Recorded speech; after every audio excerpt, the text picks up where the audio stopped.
What is going on, everyone? Welcome to another Bucks on Deck podcast episode. I'm Anthony Murphy. With me, as always, Nola Jeffy. Nola, what's going on, man? Just another day in paradise. Another day in paradise. Sounds good. Well, we took a little bit of a break last week. It was a certain co-host of mine's birthday, so we took the day off so he can celebrate. Do anything special for the birthday? Well, they had a fall break for my son's school, so they had that Friday and Monday off. So I had to stay home Monday, work from home, and I guess that was my special surprise. Getting to work from home. Doesn't it suck being old now? Like it's like it's just like there's nothing left to do with birthdays anymore. It feels like. No, just to wake up the next morning with a new injury you didn't know you had. And I feel that. I feel that. I think was it my birthday was last month, and I think I pretty much just sat at my house all day by myself, got some work done, and just kind of waited for Kim to get home. yeah, I didn't sit home by myself, but I mean, it was a lot of lounging for the most part. So I got more phone calls that day than I have like since, and like my birthday's like been like a month. It was like a month ago. oh yeah, My phone does not ring anymore. I do not miss that about working at T-Mobile, where my phone would go off like constantly. yeah, I just got 500 Facebook messages and not messages, but notifications. But I don't even check Facebook anymore. I don't either. Yeah, and if by chance anyone who is friends with me on Facebook is listening to this, like I'm sorry I didn't respond to I even forgot. I completely forgot about like Facebook until like the day after, and then I saw everything on there. It's like, well, it's not even my birthday anymore, so I'm not going to take the time to go through all 20 of them. Probably I got so. Well, and that's when you just do the status where you're like, thanks everybody for the birthday messages. Okay, bye. I'm not on Facebook like that anymore. On there, like if I'm on there, it's to promote the site. That's about it. Yeah, I think I just like the posts. Yeah. But anyways, baseball season finally winding down. We officially know the World Series matchup. And I think as a Pirates-based podcast, this matchup is very irrelevant. Solely because you have like two of the three highest payrolls in all of baseball playing against each other. How has your playoff viewing experience gone so far? Have you been watching much, or have you just packed it in mostly? I mean, once Detroit fell out, I pretty much packed it in just because. I think I even made comments on the side where I was like, I didn't think Cleveland's bullpen was going to be able to hold up in that series, and pretty much right from the get-go, Clase was getting hammered, and then Caleb Smith finally started getting hammered, and it just they had no starting pitching to get them, into like the sixth inning, fifth inning, and it's just they really hung their bullpen out to dry, and I didn't think they had the offense to hang with the Yankees, so it just felt like a foregone conclusion once Detroit lost, because at least Detroit, it was like, okay, they got Skubal and a couple other starters that could potentially get 4 or 5 innings out of them, and Cleveland, it's like, they got Matt Boyd, a rebounding Matt Boyd, and Gavin Williams, I think, threw 2 innings, and yeah. Playoffs are definitely a completely different animal than the regular season. Like, and like the pitching, you mentioned like Cleveland had like no pitching. I feel like is there like I don't feel like any of these teams had like a set rotation that it seemed like they felt very confident in doing. Like, was it the Dodgers? Like 2 of the 6 games that they played in the NLCS were bullpen games. You know, they Yeah, have because they like went with 2, 3 Michael starters. Kopech in the final game. Mhm. Because they're, but I guess the one thing, especially being a Pirates podcast, and we like to talk about prospects and development and all that type of stuff. I feel the Dodgers are somewhat interesting in that aspect. Just they've always been a pretty strong development team. Mhm. But even then, like they've just they're at a point where, like, even like this past offseason, they traded Michael Bush and then just like buy the rest of the roster. They're using their developed prospects as trade assets, and then of the guys they kept, pitchers, they all got hurt, like all Yeah. of them. Yeah, they were blown up by injuries this year. Yeah, I think like the Dodgers, like they're really good at it. They just use their prospects in a different way than what like the Pirates would use. Like the Pirates, they're going to rely on the prospects to develop them up and be good, and that way they get a bunch of good players on cheaper contracts that you can kind of pick around and whatnot. Yeah, like it would have been fun to see like Cleveland make it just because small market and stuff like that. So I don't know how invested I'm gonna be in the World Series just because like I don't feel like there's anything to gain at this point. Like if it starts going like 5, 6, 7 games, I may start tuning into that. I might flip over here and there to see how the games are going, but it makes me I wonder guess, yeah. too. Because like with the pitching thing, like it was one of the Baseball America podcasts. I can't remember which one, but they mentioned there were like no no pitchers in the top 15 in like F4 this year made it to the championship series. Like the pitching hasn't been. So part of it makes me wonder, like do you feel like the Pirates have a like with the way they built the team, like so pitching centric, and we saw how fickle like pitching has been like in the playoffs. Do you think like it's different for the Pirates when they get in there because supposedly the pitching is going to be that much better, or are we looking at a scenario to where like maybe the Pirates built the team the wrong way by going so pitcher heavy at this point?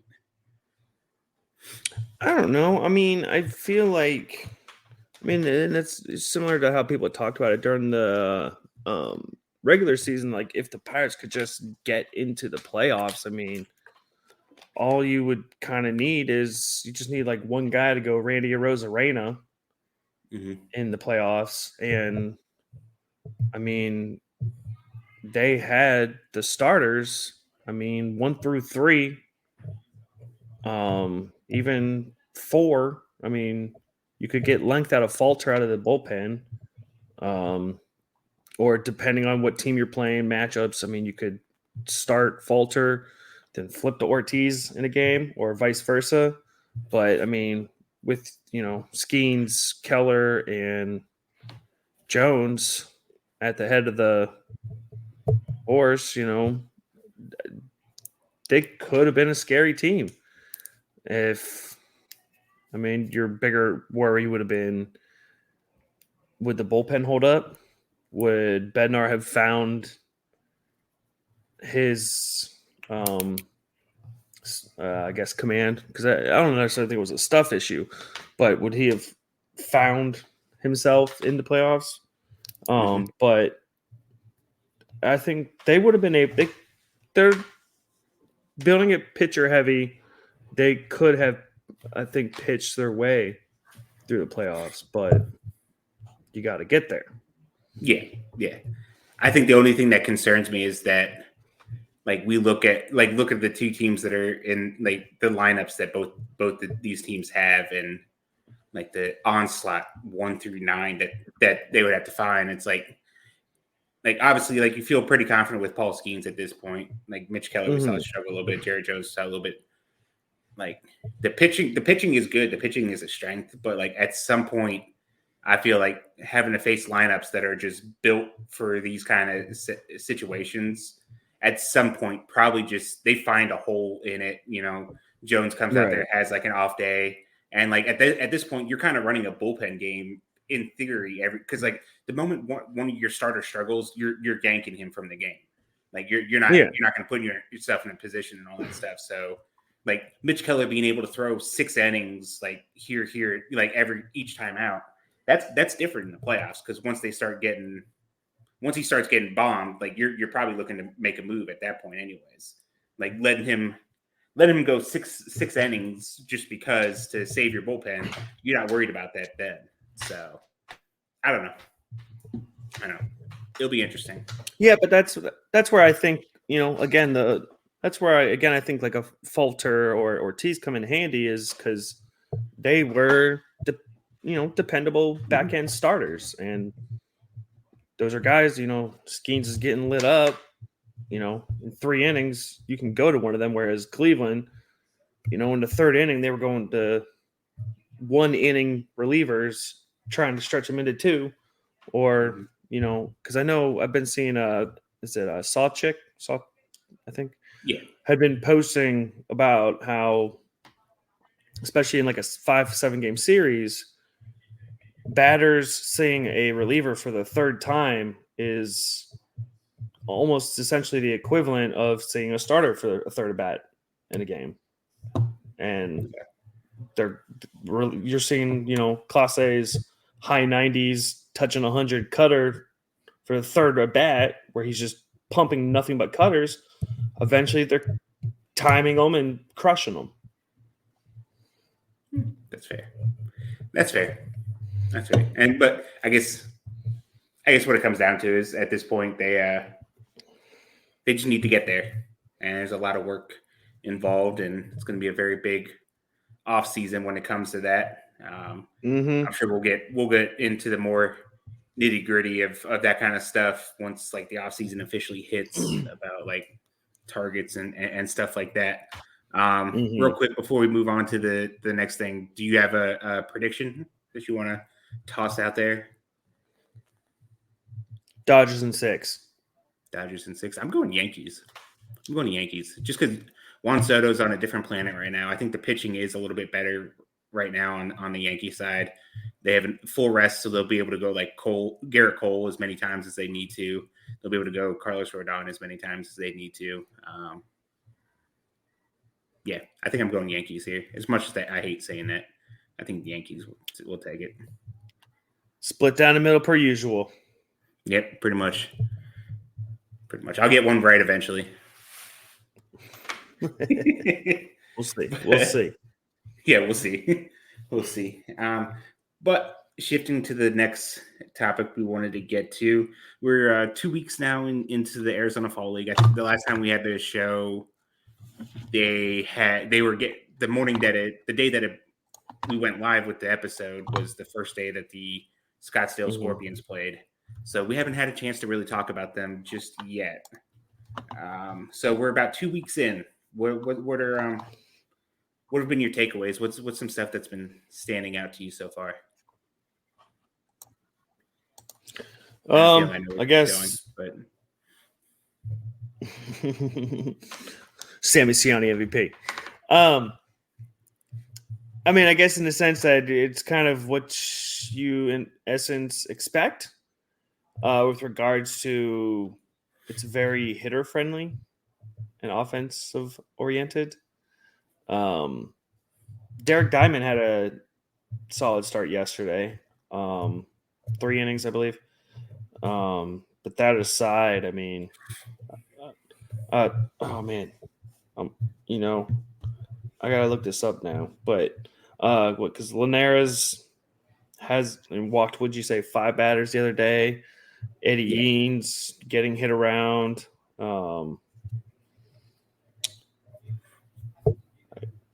I gotta look at this now. Let's see. Boudoir. Brandon Boudoir. His first outing was not very good. He allowed 6 runs in a third of an inning.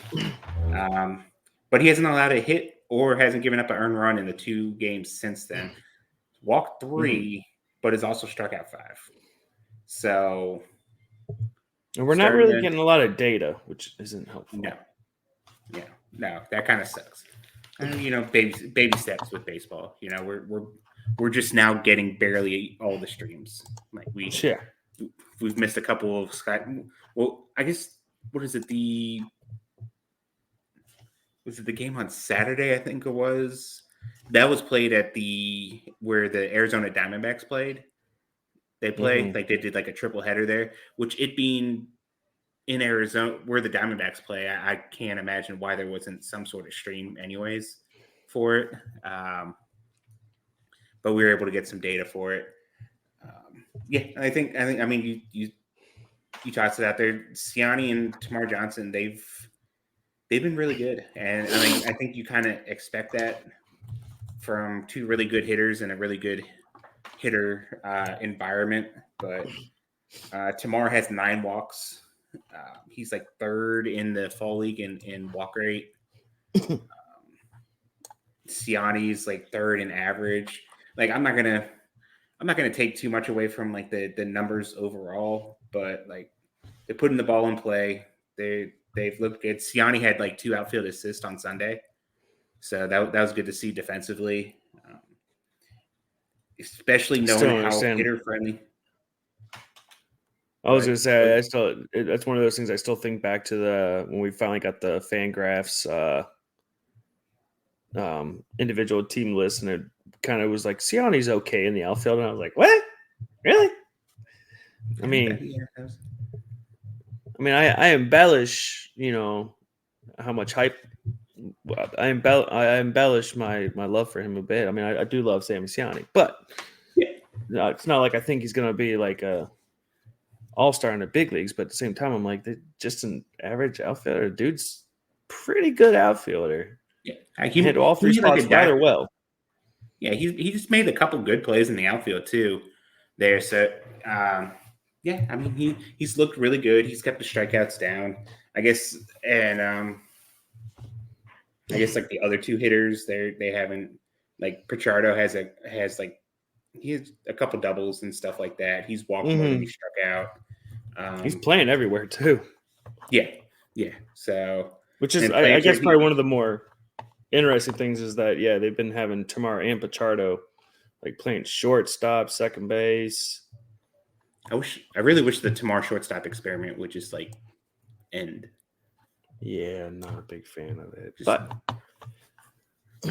he's playing. That's all that matters. Giovanni Blanchard, he has a home run. He also has like 4 or 5. Yeah, he has like 4 or 5 errors too, and I don't think he's thrown any base stealers out. So he struggled defensively, which is not a good sign because that's kind of like the one good thing that was that he kind of still had working for him. Like again, small sample size probably doesn't matter much, but not the ideal showing so far for him. Yeah. So on the pitching side, Christian Curtis got beat up in he started on last Tuesday, gave up 4 runs on 6 hits in 3 innings. His first game, he had the 3 perfect innings out of the bullpen. Sounds like he's been hitting like 95, 96 with the fastball. I'm not like I said, we know how hitter friendly this league is. So like I'm not going to get too worked up over results. He had some like Curtis, he's never faced any kind of competition at this point. He spent all year in Bradenton. I think like the most important thing is like strikes. I want to see strikes. Yeah, I mean, for me, Arizona League's just almost the equivalent of like a instructional league or like backfield games where it's like, you know what, they're getting innings and they're getting at bats. It's just experience because as we've mentioned other times before, like the spread of talent. I mean, you got guys with major league experience, you got guys from complex. I don't know if these guys from complex league. There probably might be, but so There's a huge spread. So there's definitely some guys from single A because there's some names that like at the games I've been watching, like these names are familiar from this past season that I've watched play against Bradenton. So like there's and then there's a guy they played for Fort Myers that I feel like I've heard his name play for Fort Myers like the last like 2 or 3 years.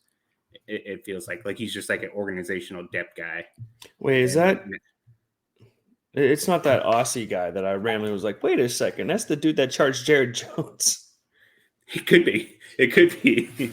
It could, but his name is like I definitely remember hearing his name like multiple times over the last couple of years, and it was all with Fort Myers. But yeah, so I mean, Scottsdale hasn't exactly like I think they're in last place right now, but there are some Pirates guys who are kind of showing out right now, and I mean, we say that it's not a great. It's a small sample size, so like take the numbers with a grain of salt. But still, you'd rather certain players be doing good than not good in these kind of scenarios. So, right. One guy I wanted to mention too before we were you able to sit down and watch either of John Shim's games that he's pitched? I know one of them was against Scottsdale. I just saw clips, but no, I haven't really had a chance. I mean, I don't know what I was expecting for it. I was excited to finally be able to see him to like kind of prove that he's a real person. But like, I guess this is, the guy's only pitched 8 innings so far in his 2 years. So I guess some rust to shake off. And then there's the report saying that he was only throwing like low 90s with the fastball. Yeah. So I don't know. I mean, might have been a lose-lose trade at that point for the Pirates Marlins. Yeah, that's probably that point where for us, with him not being in the organization anymore, it's kind of like, well, I guess it is what it is. But at the same time, if he was still in the organization, we'd probably be sitting here like, who cares? He's pitching. He's healthy. He's alive. Yeah, exactly. He's a real person, and he's throwing actual innings. That's all that matters. But yeah. I guess last thing on the follow, was there anyone else that kind of like was standing out to you in any of the other games that you watched so far? Nobody really standing out that I could say. I know. I guess some of the outfielders that I had mentioned previously, I think we're having solid showing so far, or even I guess minor shout out to Kemp Alderman, who's just hitting bombs left and right. Yeah. Well, I guess one thing I'll say is I feel like, especially after writing those articles about how we should trade with the Athletics. Like 2 of them you talked about is in the fall league right now? 2 of the outfielders. Yeah. Was Clark and why am I forgetting the other one right now? Was it Bolt? Yeah, 2 of the outfielders. What's that? Oh, yeah, Bolt. That's what it was. But also just the fact that Susak is playing in the fall league on top of he's a catcher that's already got AA experience, which I know we talked about this with Corey too, that, I feel like the Pirates could, hit up Oakland and be like, hey, Tyler Soderstrom, would you like anything for him? Yeah. Be like, we know you like Ruiz. We got guys just like him. G1 Bay. We'll give you him for Soderstrom. How about that? I would take that in a heartbeat. If I was the Pirates. Yeah. Yeah, there has been too much like it's so hard to get anything too excited about anything like offensively just because like there's so much of it. So like if everyone's doing it, is it really that special and stuff like that? But like I was excited to see Zaire Hope, and he's kind of balled out while being down there. And the pitching has just been like me and John Draker were talking about it, and like because he's doing like the recaps for us, and some of those innings, man, they just like are so. I think we had one of the innings was like 30 plus minutes or so just to get through an inning because pitching changes and runs and man. So, but did you have any other fall league stuff you wanted to talk about before we hit up the winter league stuff? Not much. No. It's I'm watching the games and I'll do that, but like I think after this long season, I'm just ready for Sunday. Like today was nice because there was no baseball at all, and like I literally just turned my brain off like all day. Yeah. Well, then I've actually been busy at work lately, and just home's always busy. So Yeah, but we talk about that. We're kind of ready for baseball to wind down, and like our next topic is just the fact that like baseball kind of just never ends. On here, we just kind of have baseball all year long, and some winter leagues got started, and yeah, just ask our significant others about how much baseball there is. Yeah, Kim brought that up. She's like, "There's still baseball being played." I'm like, "Yep." It's like I swear it'll end at some point, and like I'll be able to have some actual free time, and we can do some stuff. Winter leagues, Dominican Winter League began last week, I think it was, and I really only caught my attention because Liover Peguero is playing for the Winter League team, and we went through, and the only two that we can find so far was Peguero and Yoner Fajardo, and that's me searching the Venezuelan League, the Mexican League, and the Dominican League.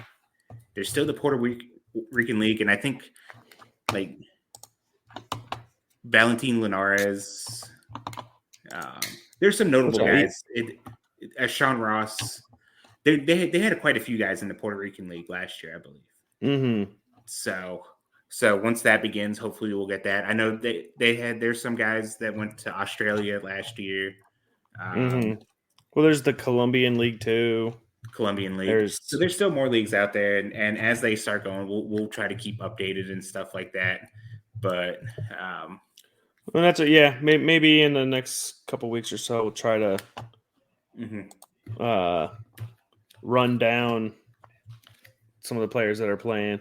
Might be something to reach out to John, and he'd probably have a much better. Yeah, I'm sure John could get like an exact thing and all that. Was there anyone? Yeah. I know this is kind of putting on the spot. Is anyone like that comes to your mind like quickly off the top of your head that you would like to see playing in any of these, or like what are your? Because like obviously this is where Endy Rodriguez got hurt last year, and so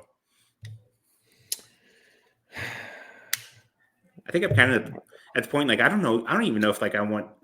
As nice as it would be for some guys to catch up on innings, I don't even know if I care about like any pitchers going down to these anymore. And that's what I was even just trying to think is, would I want to see, I don't know, a Barco, Burrows, or Ashcraft pitching? But I'm like, I don't know. Maybe just kind of let guys catch their breath and I don't know. I wouldn't mind some guys that like someone like we bring him up as like a joke with stuff like that, but someone like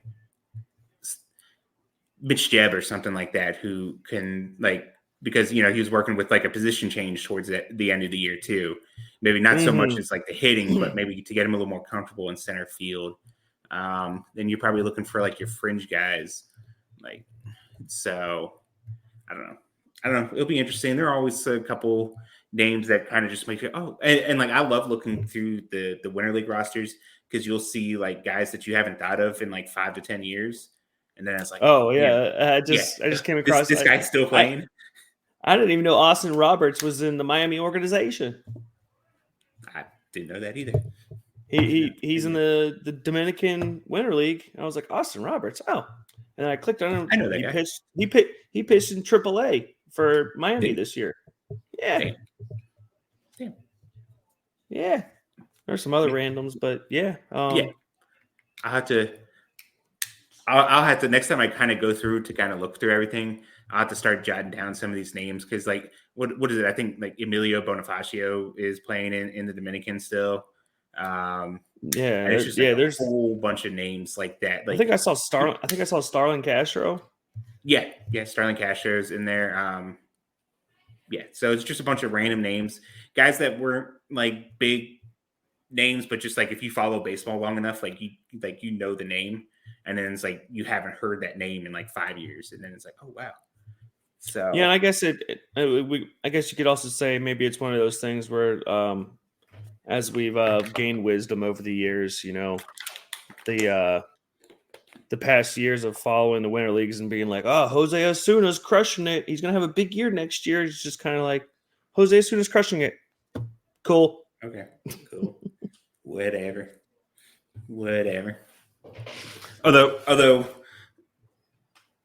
Although at least I will say a lot of the, even if the numbers, like toss the numbers aside, yes, but every player that I've talked to about like the winter leagues and stuff like that, they usually use it as some sort of, well, this really, Omar Alfonso said his time in the, I think it was the Venezuelan. I think he played in Venezuela in the offseason.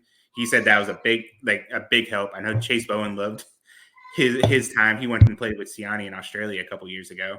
So Well, that's again. I mean, it's experience for them. It's mhm. another paycheck for Yeah. them. Oh, Which that was another. I think that was another thing.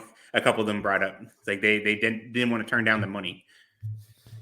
yeah, and I mean it's not as dire as it was in past years because now Yeah. they increased pay Mhm. for minor leaguers, but yeah, it was an extra paycheck to get through the year. Yeah. No more Jack Herman taking his girlfriend to Chili's and then and then being broke for the next week because he went to Yeah, one semi fancy dinner. he decided to get mozzarella sticks that day and ate ramen for the next 3 weeks. I mean, I just made that up, but it might be true. I mean, it was kind of. I mean, not too far off. I mean, they did the 2 for 20 and everything, and he was still broke after it. So, but one more kind of off season too, and you kind of brought this to my attention too about it. I knew nothing about it. I'm gonna hope that you know more about it. I guess it's just some sort of tournament that they're doing. But the Premier 12 baseball tournament, they announced a lot of the rosters, and Mm-hmm. you talked about getting some guys extra at bats, and it kind of gets the feeling that Termarr Johnson's just going to play for a year straight, at least a couple years straight, because he's going to Yeah, go pretty straight from the much. fall league. He's going to go straight from the fall league, and he's going to play for Team USA. And Team USA's roster, you're going through it, pretty interesting. Yeah, and especially the American roster is pretty baller. Mm-hmm. And I think I had mentioned to you that one of the more, I guess, reasons I remember it was but it was 2015. Adam Frazier played in the Premier 12, um, and it was leading up to him making the bigs, and it was a pretty good experience competition. I think Shohei Tani played in it too, and I want to say there was another like big name hitter at the time. I don't remember exactly, but yeah, I mean, gets a lot of Cuba, Puerto Rico, Chinese Taipei, Japan, a lot of different teams of names we know that are playing Mm-hmm. that we found so far because not all the rosters are announced, but like Solomon McGuire is going to be playing with Team Australia along with Robbie Glendening, which will be fun. Always a fan. Oh, yeah. Andres Alvarez is playing for Mexico.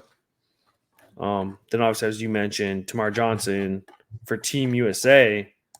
But honestly, I'd probably watch it just for Team USA because some of the names on here: Justin Crawford, the outfielder from the Phillies, Chandler Simpson, the real talented, speedy outfielder from the Rays, That's a Colby lot of Thomas, speed.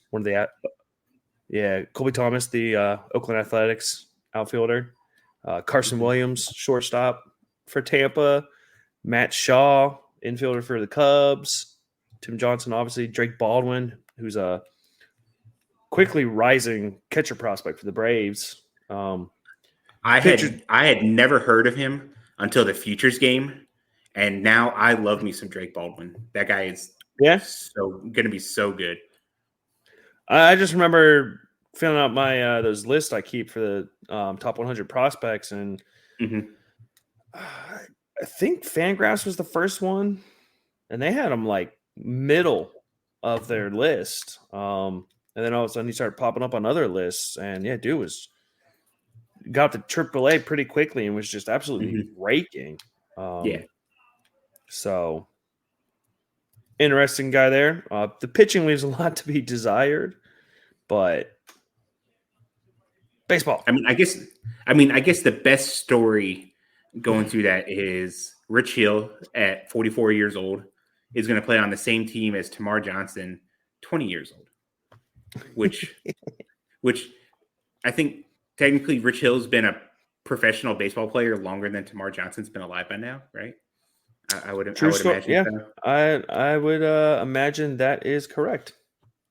So that's worth watching just off of that. You see Rich Hill on the mound, and there's a ground ball to Termarr Johnson, and just having them on the field at the same time together, I think is going to be hilarious. Yes, I would agree to that. So do you have the start date for that in front of you? Yeah, November 9th. It's November 9th to November 24th. And every time I look at it, I get confused because it's in, it's in the how the rest of the world does their date. The international dating style that everybody else does but America. So it says like 9/11 to 24/11. I'm like, wait a second, that doesn't make sense. Oh, right. Wait a tick. Damn Me, Americans. dumb. Yes, Americans.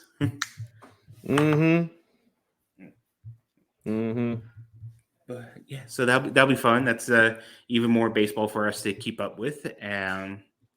So yeah, baseball season never truly ends. Nope. But I guess it will never end. Yay! But I guess before we wrap everything up, did you have anything else that you wanted to bring up real quick, or do we get into NOLA knowledge where you're actually prepared this time? Oh, I mean, I don't have really anything else. I guess NOLA knowledge. We go into NOLA knowledge. Sounds like we have a couple bits of knowledge to spit out to everybody. One I'm looking forward to. Yeah. Well, I'll do that one second then. Okay. NOLA knowledge number 1. For those OGs, I guess. I don't know if it goes back to the Murfanko experience or if it goes back to just 2.5 Gringos. I just want to point out that Murphy's still holding on to 2 Jared Jones rookie cards. We're gonna have to get with Cody and figure out who. I like you throwing me under the bus here, but we're gonna have to get with Cody and see if we actually figured out the winner to that, or if we actually did a winner, or if we just said it and then never did anything. Yeah, I don't know. So maybe we'll just do a new one. I've started not collecting, but if I'm in a store now and I see like a little box of Bowman cards, I've just been kind of grabbing them. Have pulled a couple Paul Skeens cards, some other like just random pirate stuff. So yeah, might start incorporating that into some giveaways and stuff like that for some of the subscribers and whatnot. So that sounds fun. Yeah. So Yeah, thanks for throwing me under the bus there. But yeah. You're welcome. That's what I'm here for. All right. So how about the second one? Second one. Well, we learned a valuable lesson about a week ago now. I was at work and I had just started eating my lunch, just about, 11 o'clock, quarter after 11. And also my phone rings and it's from my son's school. And I'm like, crap, here we go. And I answer it, just like, yes. They're like, hi, this is the nurse for Julian's school. I'm like, oh no, what'd he do? And my son decided during recess that he would shove an acorn up his nose. So the NOLA knowledge is, ladies and gentlemen, do not shove acorns up your noses. Yeah. Thankfully, by the time Mama got there, he figured out the concept of, close one nostril and blow out the other, and dislodged it. Because they were like, oh, it's up there and he's in pain and he might need to go to the ER. And yeah, no, he just rocketed it out. And I think he's just finding new ways to get sent home at this point. That shows a certain amount of creativity, man. That just can't be taught. Yeah, and I got home and I was like, oh, so what'd you do today? And he's just like, I forget how he put it in his words, but just I put an acorn on my nose. I'm like, oh, did that hurt? Yes. Are you gonna do that again? No. So we'll find out. Hopefully, he doesn't attempt another object or something. I don't know, man. Like, I want him to be okay, but part of me wants to see what happens if he like does it again or something like that. Kids, man, kids. I wouldn't know. Wouldn't know, and I'm good with that. It's fun. Although I would love to be able to have that kind of story. That would just be incredible. Yeah. It's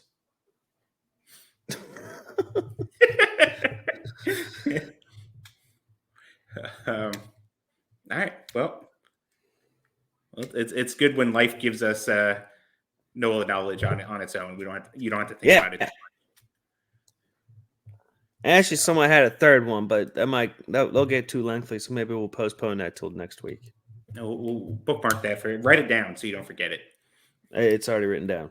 It's already written down. Okay. All right. Well, I think that's going to do it for our episode tonight. Nola, where can they all find you on the social media stuff? At Nola Jeffy, NOLAJEFFY. Cool.